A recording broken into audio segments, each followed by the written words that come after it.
coming at you late on podcast day, T-Mac. Late on podcast day today. It is Thursday, but it's late in the afternoon. Well, yeah, and that's okay. Normally we do it a little bit earlier in the day, but we've had some issues. You know, mentally I'm talking about, and emotionally. Yeah, and emotionally. Between the two of us, and we've worked through them. Because it's important to have a good and a high communication level between friends and relatives and people you care about. And I'm feeling very emoticonic.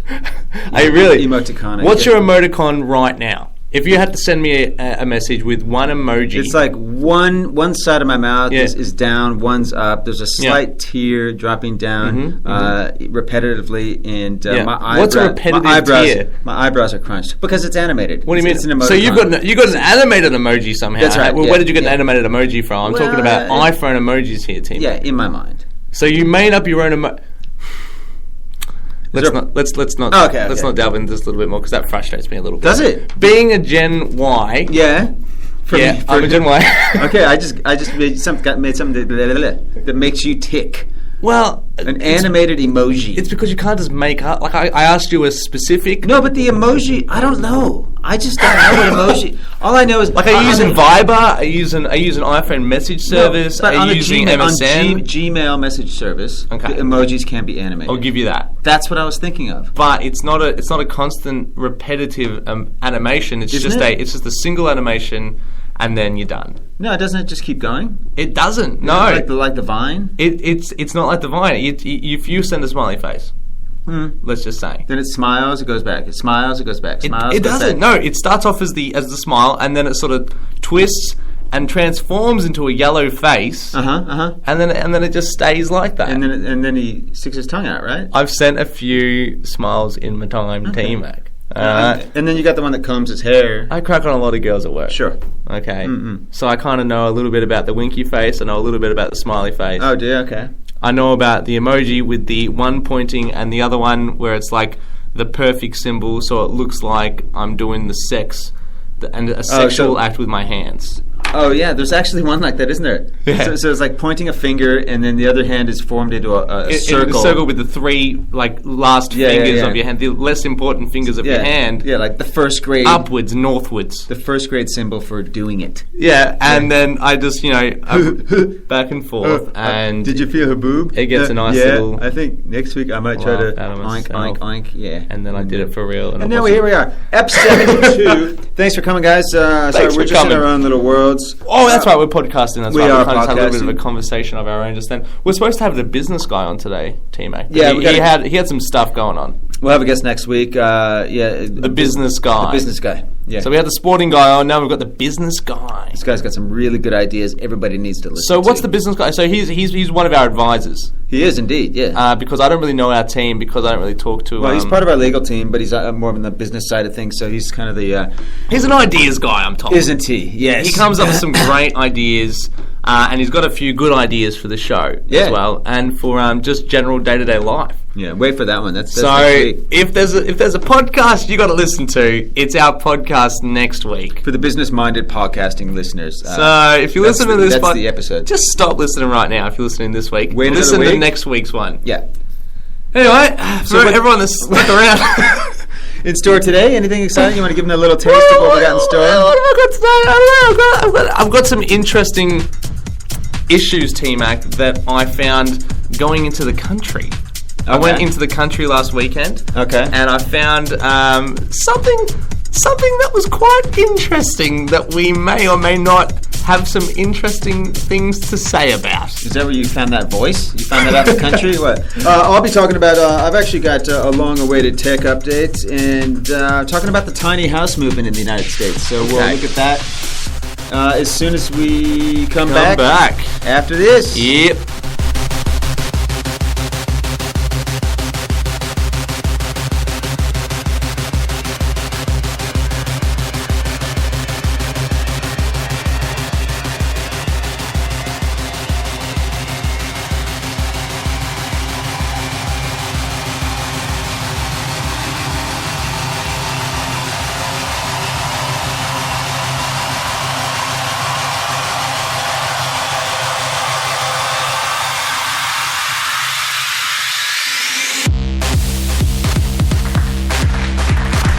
Well, it took a while, T-Mac, but we got there in the end. We got there. We got to the drop. I was determined to make us wait to hear the entire drop. Our of audience that was song. clapping the entire way through that. Absolutely, but we waiting for the precipice. Waiting. They're essentially the precipice. They were precipice. The precipice. Yes, like a philanthropist. They're all waiting in a single file line and just dropping off the edge of the cliff. All 6 of them. Our 6 audience members that we have in today. Thanks for coming in, audience members. All 6 of them were in a line, precipicing all over that song. It's called a precipice. The precipice. Precipice. Precipice. It's like, yeah, precipice. Precipice. Let's move on. Joshua can't speak. I wanted to speak about... we're doing your topic first. We're doing your topic first. Oh, well, That's all right. No, we'll talk about this later. Had you planned on... No. I was hoping for a smooth transition into a topic for once, and you Sorry, just man. killed it. You just killed it. I just thought, okay. No, that's fine. You go. I went to look for a futon last week. Sorry, man. You killed it. You killed my flow. I've thrown you off. I'm sorry. Just go ahead. Flow. You know what? Let's start again. Okay.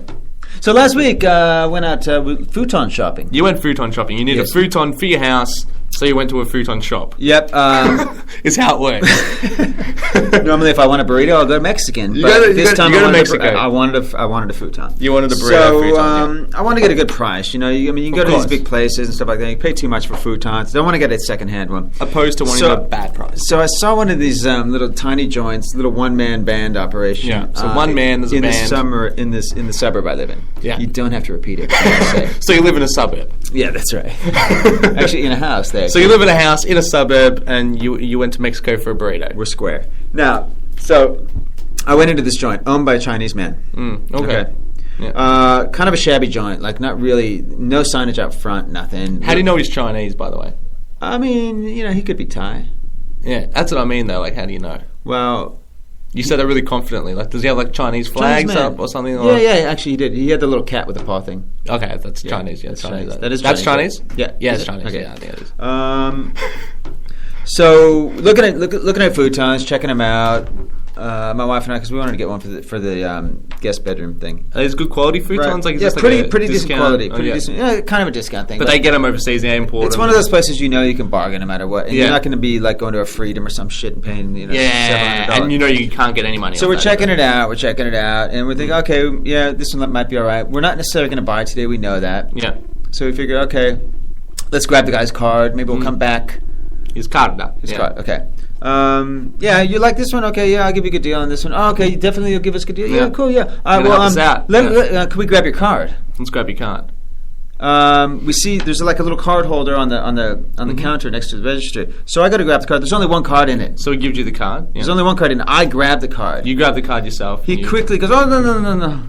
and takes the card away from me. And he gives you another card. He gives you another card. He doesn't give me another card. He doesn't give you a card. He doesn't give me a card. So how do you? And I'm like, oh, okay, so.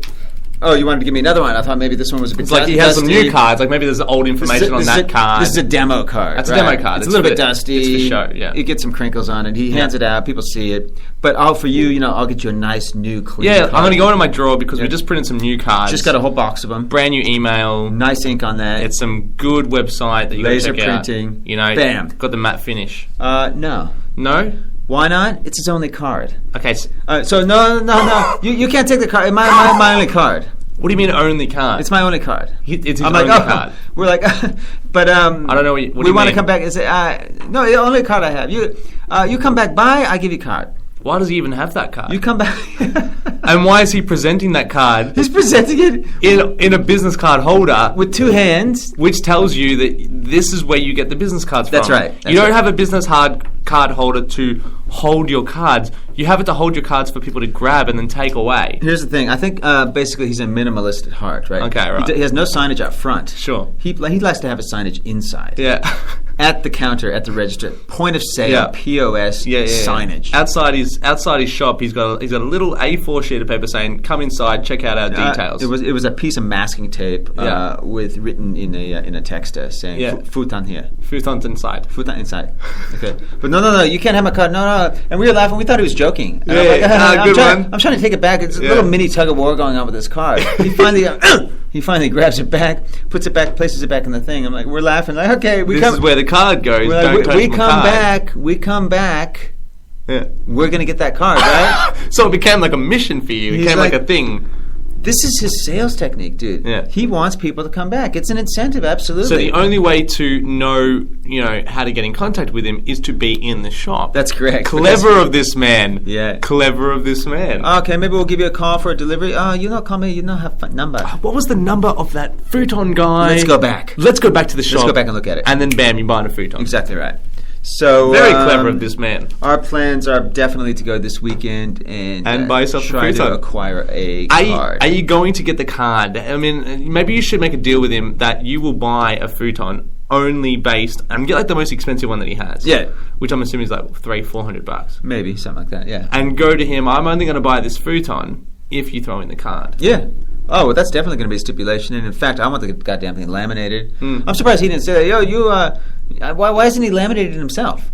Like, why just present it in a normal fashion? Laminate it, put it up on the wall, something like that. Again, signage. Check it out. Just print it off. Just print off the details, dude. I don't know if he originally had a whole deck of cards, like a 250 pack or something, and then he's given out 249, and he's thought to himself, well, I'm not going to spend another $50 on more cards. Yeah. I went through those way too quick.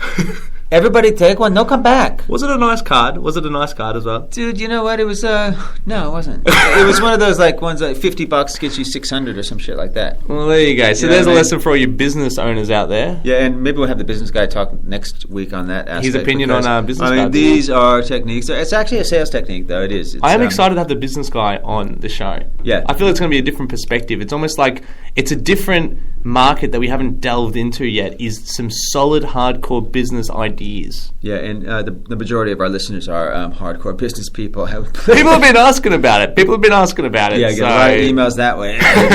Yeah. So, T-Mac, as I gave as a little teaser in the opener, yep, I went to the country over the weekend. It was my grandma and pop's 50th wedding anniversary. So that's what you call your grandparents, your grandma and pops? Pop. Just pop. Singular. Pop. It's a singular pop. I don't actually understand the whole pop thing. I don't get grandma and exactly. Is that what you do? So I don't understand. I don't know why it's pop. Yeah. I don't get the whole pop thing. I call my dad Pops. Okay. I call him Pops. Do you know where it's what is that for though? Where is that started? It's just kind of I used to call my grandfather Papa. Okay. He was called Papa. Big Papa? No, just Papa. Hey, Big Papa. Yeah. No, just Papa. Big Papa. Like Papa Dom. He's an Indian man. Okay, that's so it was short, P-U-P-P-A. Papa. So I call him Pop, but I don't know what that actually means exactly, but I call him Pop. And it's funny because to me, I'm like almost desensitized to the word pop now.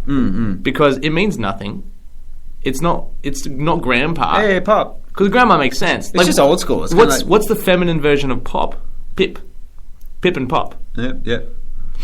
I think we've gone way too far into this. Let's move on. That's not what the subject is that I want to discuss. Good. So it's in Bairnsdale, which is well and truly out of the city. It's about 3.5 hours drive from Melbourne. Probably 4 hours drive from Melbourne. Okay. So I stopped off at my parents first. They live in Berwick, and then it was a 3.5 hour drive from there. So we went early in the morning. It was a Saturday morning. Okay. Right, but I didn't get to my parents' house until like 1 o'clock, 1:30 at night, the night before. So I only had about 6 hours sleep, so I was tired, T-Mac. And we were, driving. It was early. It was like 9 o'clock. We get to Traralgon, which is about halfway between Melbourne and Bairnsdale. Welcome to the geographical Victorian episode of Generational today. Yes. So this is country Victoria, T-Mac. Yeah. As country as you can get without it being just bush. This is country Victoria. This is country towns. Biggest shopping complex they have is Kmart. Okay. And it's a big deal. Okay. I still remember, because I used to spend a lot of time in Bairnsdale when I was younger. Yeah.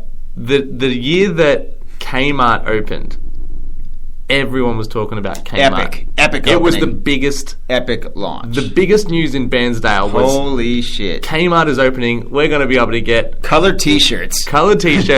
Children's socks and underwear for half slippers. price. We can get ourselves some Ugg boots. We can get ourselves some CDs. Shit. Look at that. They have chocolate bars. Fans half price.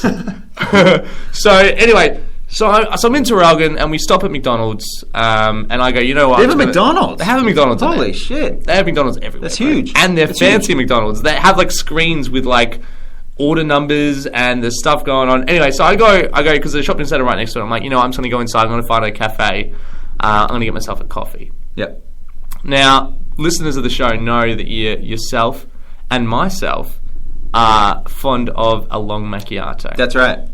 We love a long macchiato. Yes, we do. You go to high-risk measures to get yourself a long macchiato at some times. Yes, absolutely. And you've got me onto it, and I love them now. I can't drink a normal coffee now because it's too milky. Yes. Hate it. Yes. All right. So I head into the shopping centre. I get myself a sandwich. Yep. Great. I'm like, I'm in a country town. This is great. I'm having a sandwich. I never have sandwiches. Right? Yeah. And then I go to the girl. I'm like, because they had like a really nice big coffee machine there. I'm like, and I'll grab a long macchiato as well. Yeah. She looks at me. She looks at me like you have 5 legs and you're growing out of your head. She's like, "Who are you?" What is a long macchiato? She couldn't even say it right. She's like, long. She macho? Didn't long much. Yeah, long and I'm like, I go a macchiato, and she goes, "Oh, like a long black." I'm like, well, not really. Okay, well, she got close. I'm like, that's pretty close. She goes, "It's a long mac with like just a bit of milk, yeah." And I'm like, well, kind of. I feel like she's close. So I don't really know exactly how a long macchiato is made, T-Mac. So I said yes. Oh no, that would have been fucking watery, right? It was filled watered down to the top of the cup. Yeah. And it was just water and milk. It was like a tea. It looked like a tea. Yeah, absolutely. And I drank it. I had a sip, and I'm like, nah. I feel for you, bro. So I met my family in McDonald's. Did you take it back? No, I didn't. Dude. No, I did not. Because I felt embarrassed. You can't put up with that shit. Yeah, but there was two young girls. They weren't going to know how to make a macchiato. But you know what you do? Because you don't know how to make one either. See, I used to be a barista. I would have said, look, I'll make it. Yeah. If you're happy for me to make it, I'll make it. I'll step behind it. I'll pay the money. Just let me go behind. I'll make it. Here's, I'll take off my shoes. Get on my shoulders. Yeah, I'll do whatever I have to do. You know I'll shave my chest. Put on this mask. Uh-huh. Yeah. Well, so I went to McDonald's. Uh-huh. That's where my family was. They were having brekkie. Yep. And so I go to the cafe there, the McCafe.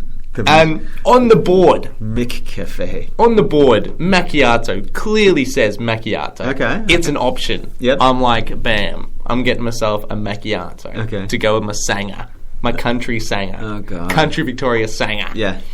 So I go to the guy, the gentleman, the young gentleman. I'm like, yeah, dude, I'll just grab a long macchiato, bro. And he looked at me. What? The same way that the other chick looked at me at the sandwich store, right? God, yeah. No idea. And he's like, "Oh, is that like?" And he gave me like a really tall, like 30 centimeters between his two hands sort of symbol. Yep. And I'm like, "Is it like that?" I'm like, "No, it's supposed to be like really small, bro." Yeah. He went and got the manager. Oh my god. So at this point, it's a farce. There's people behind me, like there's other people behind the counter, like that employee's like, oh what's going on? Like there was everything all right here? It was an issue. Stan, we got an issue here? He went and got the manager, said, oh, this guy wants a long macchiato. What did you tell him? I just said, I asked him if he meant a tall coffee. And what did he say? What did he say? He said it was little, apparently. Oh, no, we got to get this straight.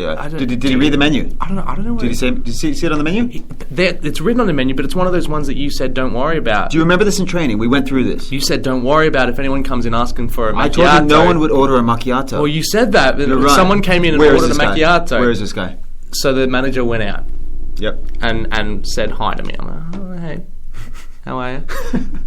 You're in trouble at this stage for ordering an exotic coffee. It's an issue. Excuse me, sir. I understand you've ordered a macchiato. Is that correct? Yes, that's correct. Yeah. Where do you get off with that? Well, I just there's perfectly marked up there. We've got cappuccinos. We've got a latte. Yeah. Would you like a latte? I don't. We can it's do too milky milk, for me. It's soy, too much, anything you like. Too much water. Sir, is there a reason you're being problematic today? I just want a macchiato. It says macchiato on the board. I just want. This young man Stan has been working here for 3.5 months.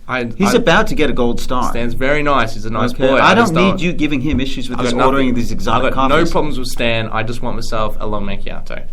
And what happened? Luckily, the manager knew how to make a long macchiato. But I said to her long macchiato. She's like, okay, I'll make you a macchiato. She got me a short macchiato, and I'm like, you know what? I'm not going to complain. Oh, it was a female manager. It was a female, and I'm not going to. The managers at McDonald's are always females. That's so funny. Was she like plump and short and like? It's like that's their big accomplishment in life is to become a manager at McDonald's, and they've always got the power of all these young boys, right? Yeah. Excuse me, sir. You ordered a long macchiato. I can take care of that. Step aside, sir. Yeah, and she made me a short macchiato, but all right. I didn't complain. How was the taste? It was an amazing macchiato. Really? Because of the way I figure it is they don't make many, so it's like when they make one. Yeah. They make one. They go the whole night. It's like they make a macchiato because they're in their training minds. They go back to training and they're like, now how the fuck do we make a macchiato? So that was my little that is tight, interesting macchiato. The generational boys will go to any length to get the right macchiato. We want a macchiatos. Bring it to us and do it right.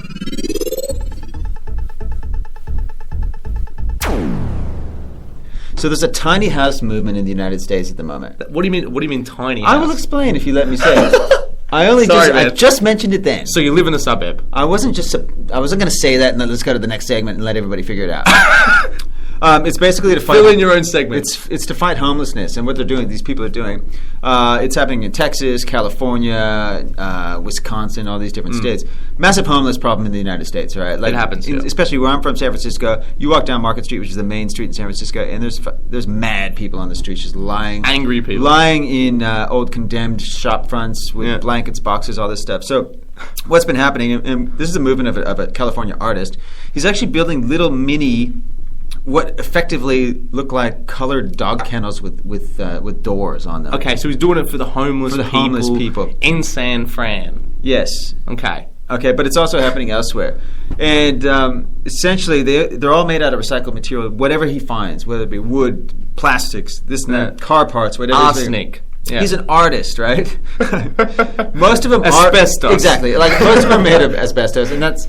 It's fine. I mean, they're homeless. So. They might get a bit of a cough. Yeah, it's fine. It might perpetuate. It might kill them in like 40 years, but That's right. I mean, they're living a nice existence during those 40 years. In that 40 years, they're going to not be. But what the homeless are really responding to, they really like this because a lot of times the cops will go on monthly flush outs and just like rush the streets and move all boxes, all homeless people out of there and completely take their possessions and everything. Like a Pied Piper situation. It's like a street cleaner, man. They just get them up. They get their flutes out.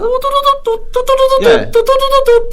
And then all like the homeless people are following him, dancing along, and everyone's drinking. And then he takes them to like a cliff, and he's like, and they all just like jump over the cliff. And then the council pays him money because he's the Pied Piper of the homeless people in San Fran. Not unlike that, right? So basically.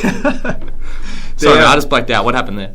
The cops, the homeless really like this because when a cop comes along to shove them out, these things are on wheels. Oh. They just can push their homes down the road and move it on out. Moving my house, I'm moving my house. I'm rolling down the street, moving to the next one. I'm homeless.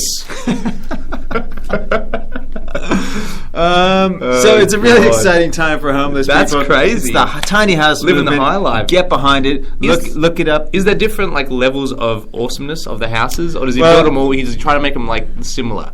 Yeah, I think essentially they all have a little floor inside of them, which is nice. So that the floors are nice. Some of them, if you can get the lower models, they don't have floors. That's what I mean. Like, you're still sitting on the street. How does he? You've just got a shell around you that looks like a little home. Because he has to think to himself, like if he gets a really good idea, and he's like, oh yeah, I'm going to put it into this house. Yeah, he could start like bum fights, homeless wars, because all of a sudden, one side of town there's these new model. House on wheels that has like a theatre system inside. Yeah, tiny house townhouses. And then on the other side of town, there's just like the non-cinema... The shanty house. The shanty houses. Then all of a sudden you start like a homeless Harlem situation, and there's like Bloods and Crips and like the homeless people. Well, because they are on wheels... I think because they are on wheels, it lends itself more to the intermingling of society, and therefore it's love. And it's nice because you got your smoking ones too. Cause they got little chimneys, so you can smoke in your house too. Oh, that's nice. And the chimneys. Well, there you go. That's the Pied Piper of homeless people in San Fran. Can you take us out on the?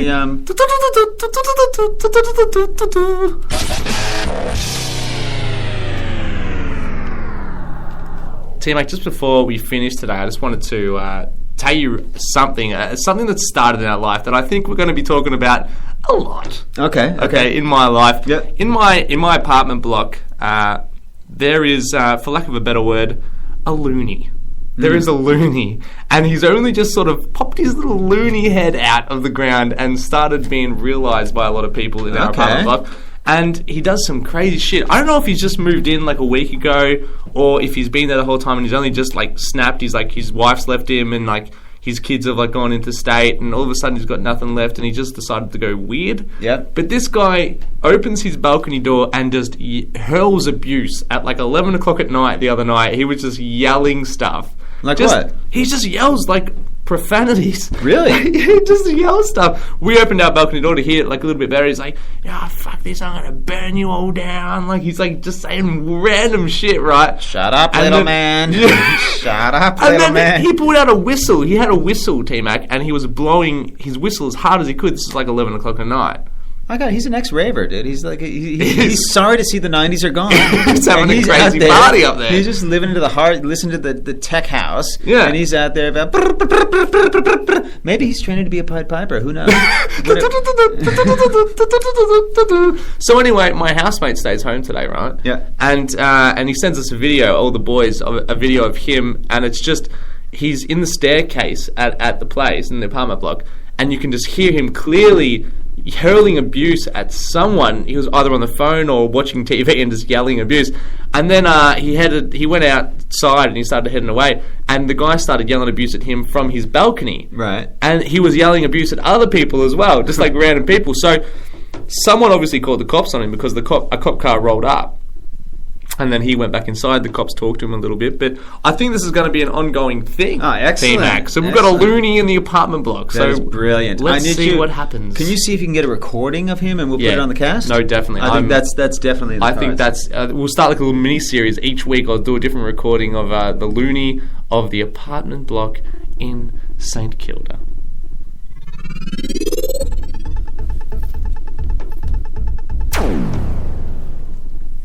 One last thing I wanted to touch on, and it comes out of the States again, and I thought this was a very curious one. I said my thing was the last thing, but that's in right. Texas. Well, I mean, we could always... We'll have two last things. Right? Two last things, yeah. Criminals are required to give 24-hour notice of intended crime in Texas. That's fair enough. Yeah, okay, so... Because how else are they going to know to stop it? Well, I'm trying to think of how this would work, right? So... Yeah, you're the police officer. I'm the police officer. I'm calling up. Bring, bring. Yeah, this is Texas Police Station. How you going, man? This is Tonson. Tonson? Yeah, Tonson. Yeah, g'day, Tonson. How are you? Yeah, good, man. I just wanted to give my notice, 24-hour notice. No worries at all. What are you going to commit in 24 hours, my man? Well, I'm looking to... I'm probably going to take my dog out. Okay. And then I want to actually take him down to the local liquor store. Oh, just hold up. I'll just get a pen.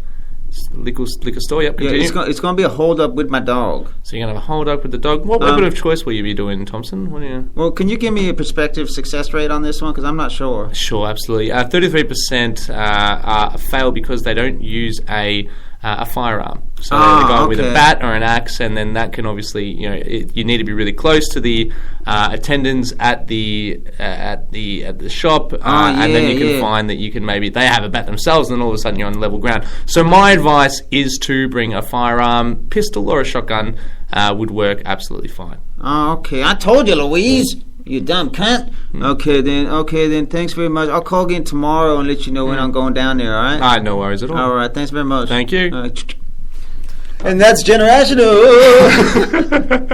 There you go. I'm not even going to go to the next segment. That was too good. Let's just stick with that.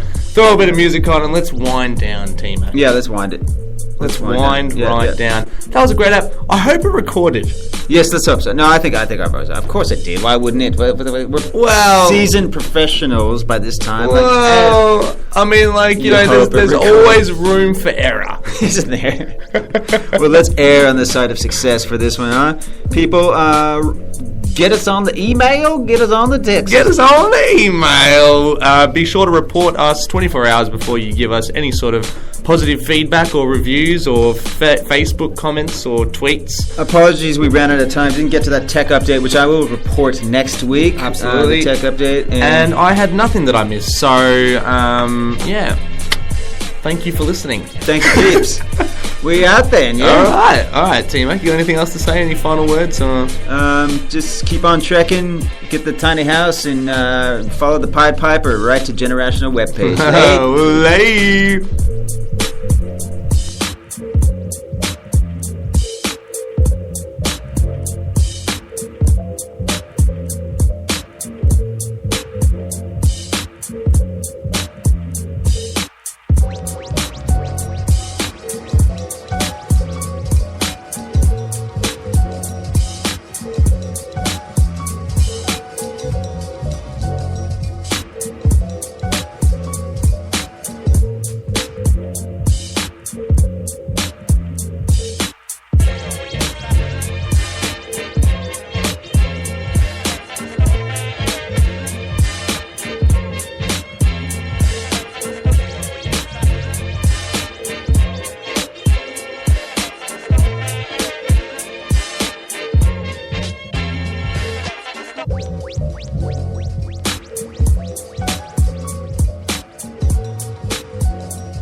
Do